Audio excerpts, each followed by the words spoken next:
प्रिय विद्यार्थी, स्वागत है आपका आपके अपने यूट्यूब चैनल में।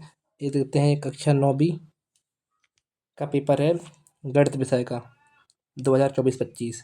इसका हम देखते हैं सही सॉल्यूशन। तो बढ़ते बिना किसी देरी के, तो पेपर अभी आ गया है, इसका देखते हैं सही सही उत्तर क्या है, आपने क्या उत्तर दिए हैं। प्रश्न क्रमांक 1, सही विकल्प चुनकर लिखिए। इसमें है एक अपरिमेय संख्या का दशमलव प्रसार होता है, जो होता है अशांत अनावर्ती में होता है, तो जो हो जाएगा सी ऑप्शन, अनवसानी अनावर्ती। ठीक।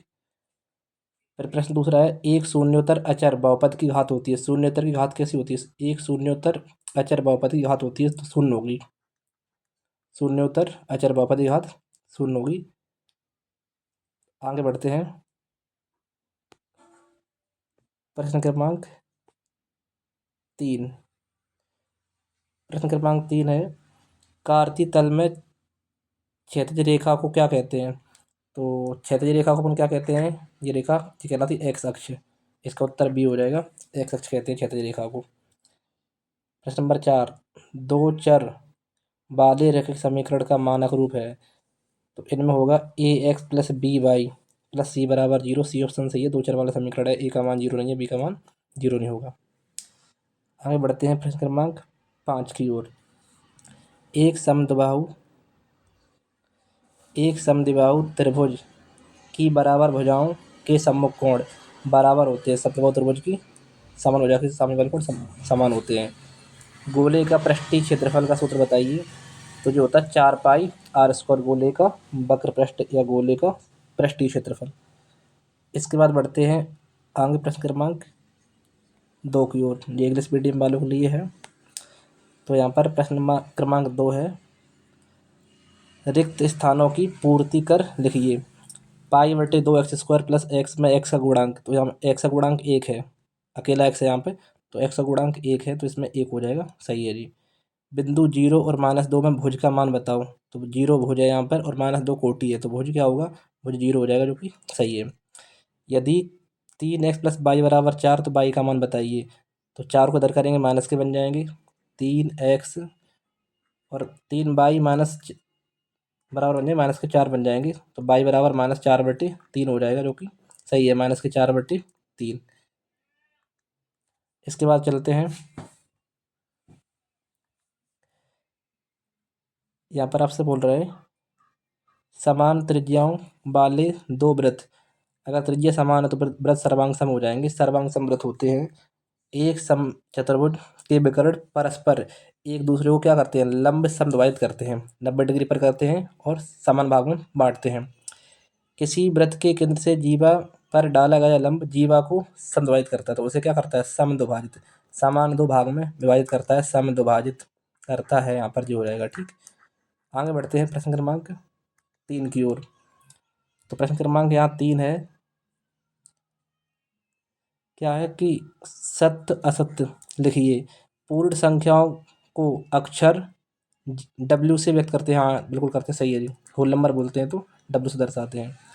बिंदु 2 -3 में कोटि का मान -3, हाँ -3 कोटि है, तो ये सही है, कोटि -3 है और भुज कितना है? 2 है, तो पहला भी सत्य है, दूसरा भी सत्य है। समीकरण 4x + 3y = 12 का एक अद्वितीय हल होगा, गलत होगा, यहाँ पर एक समीकरण तो इसके अनेक हल हो जाएंगे। ऋण कोण का मान होता है, यहाँ पर न्यून कोण होगा, ऋण कोण नहीं होगा, तो न्यून कोण का मान 90 डिग्री होता है, ये सही बात है। समांतर चतुर्भुज का एक विकर्ण उसे दो सर्वांग सम त्रिभुजों में विभाजित करता है, तो ये भी सही है। एक ही वृत्त खंड के कोण बराबर होते हैं, तो एक ही वृत्त खंड के कोण बराबर होते हैं, वृत्त के अंदर आप देखते हैं तो कोण बराबर नहीं होते हैं। उसके बाद देख लेते हैं, अगर एक वृत्त है, जैसे ये वृत्त है, तो यहाँ पर हम 2 भाग कर लेते हैं यहाँ पर, तो यहाँ पर वृत्तखंड कर देते हैं यहाँ पर। तो अब यहाँ पर हम कोण बनाएंगे कहीं भी, जैसे यहाँ पर कोण बना रहा है या कहीं बनाओ, तो कोण बराबर होते हैं, ये सही है। फिर तो वृत्त की जीवा से अगर कोण बनाए परिधि पर, तब कोण बराबर आते हैं, अगर वृत्तखंड एक ही है तो इसमें केवल एक असत्य है, दूसरा वाला, तीसरा वाला सत्य, बाद बाकी सब सत्य हैं। आगे बढ़ते हैं प्रश्न क्रमांक 4 की ओर। प्रश्न क्रमांक 4 में है सही जोड़ी मिलाइए। तो पी एक्स बराबर 3x का शून्यक बताइए। तो इसका शून्यक तो शून्य हो जाएगा। 3x बराबर शून्य कर दो तो यहाँ पर x का मान का आ जाएगा 0/3 और x का मान शून्य हो जाएगा। इसका उत्तर ई सही है, पहले का उत्तर यहाँ पर जो है। ठीक। दो चरों वाले रैखिक समीकरण। तो दो चरों वाले समीकरण इसमें ये वाला है 3x - 2y बराबर 0, जो दो चर वाला है तो जो हो जाएगा दूसरा। ठीक। इसके बाद सभी समकोण एक दूसरे के होते हैं। तो सभी समकोण एक दूसरे के बराबर तो हम नहीं कह सकते, लेकिन पूरक होते हैं, समपूरक होते हैं, 180 डिग्री इनका जोड़ होता है।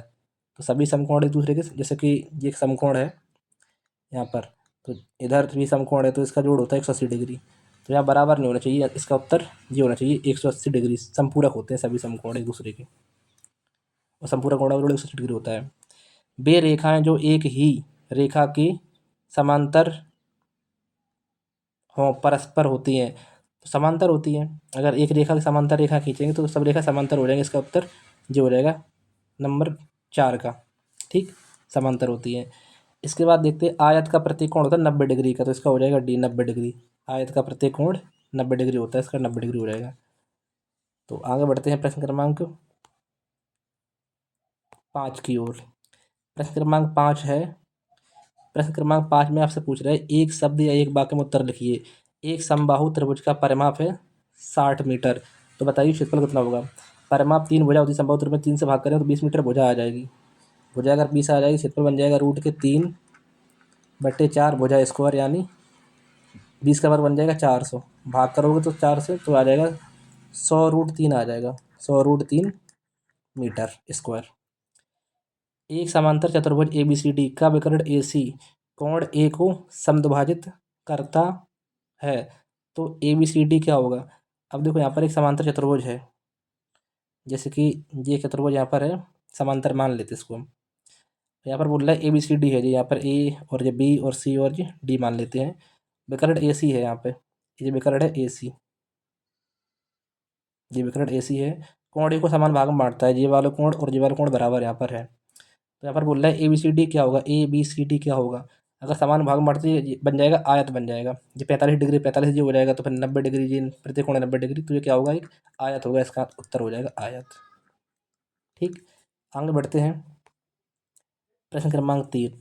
दी गई आकृति में AB समांतर CD है और APQ का मान 50 डिग्री, PRD का मान 70 डिग्री है। बाई का मान बताइए क्या होगा। देखो यहाँ पर देखते हैं तो एकांतर कोण 50 डिग्री जी है, तो जेड बन रहा है यहाँ पर जी, जेड ऐसा बन रहा है, तो इसका मान भी कितना होगा, 50 डिग्री होगा। ठीक, इधर 27 है, तो पूरा कोण होता है 180 डिग्री का। तो 180 में घटाइए, कितने घटाइए, 127 घटाइए, तो बचेंगे 10 में घटाओगे 7, 3 बचेंगे, 7 में घटाओगे 2, 9, 93। तो इसका मान हो जाएगा 93।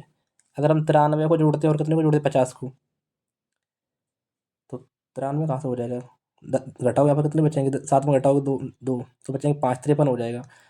तो 50 और प्लस 53 103 बन गए। तो 180 में कितने कम है, 103 घटाओ 180